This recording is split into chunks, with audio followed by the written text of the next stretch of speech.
There is no function where you have an exponent that grows at a slower rate than a log.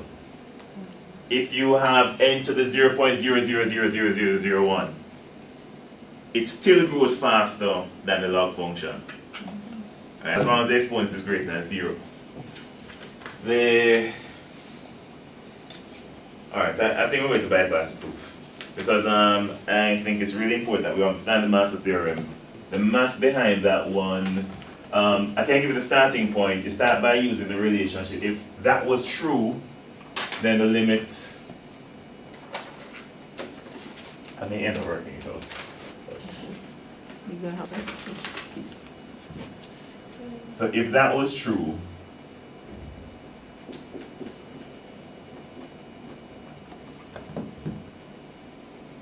or if there is a k greater than 0,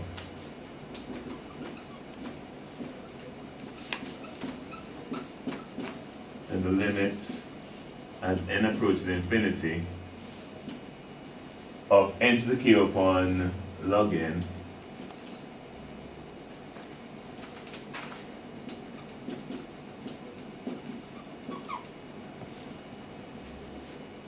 would have been equal to 0. Right?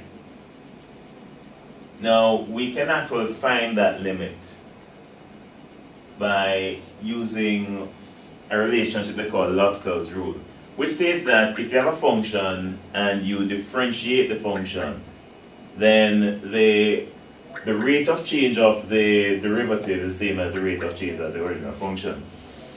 So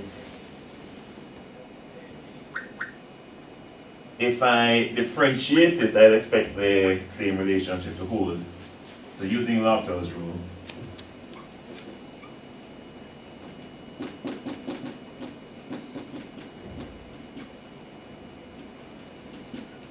I can find that limit by differentiating it.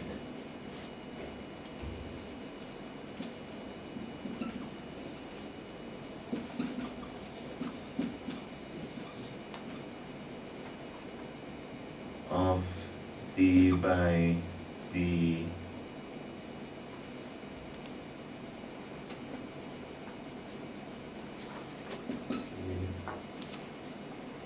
so d by dn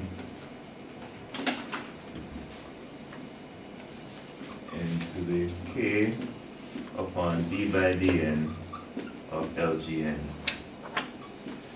Now derivative with respect to n of log n is 1 upon n. Well, then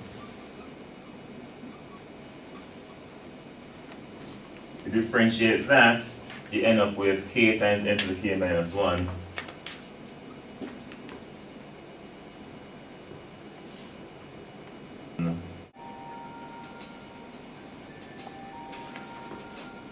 and that works out to, remember this is n to the k minus 1 divided by 1 upon n, so this implying that function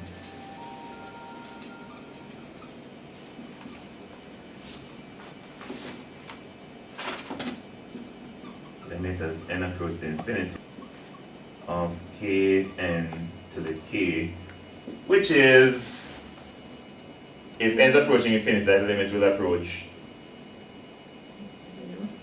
infinity.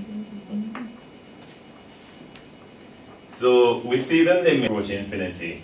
If that was true, the limit should have approached 0, so we know that's false. But the takeaway point is, as long as you have an exponent greater than 0, no exponent grows slower than a log.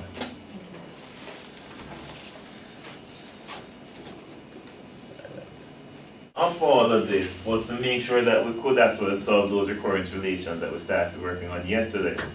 The structure that we looked at before involved drawing the recursion tree, and then we find the summation of all the overheads and then work to simplify them mathematically. But as we saw, even though some trees may be simple and give us a pretty simple thing to work out when the overheads are summed, some trees can be really hairy. So it makes sense to try and simplify that process. Now,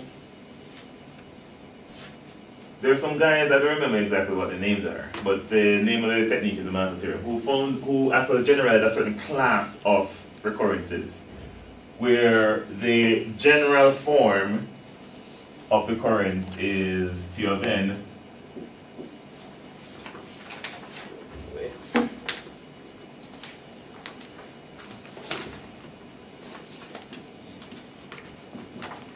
is equal to some constants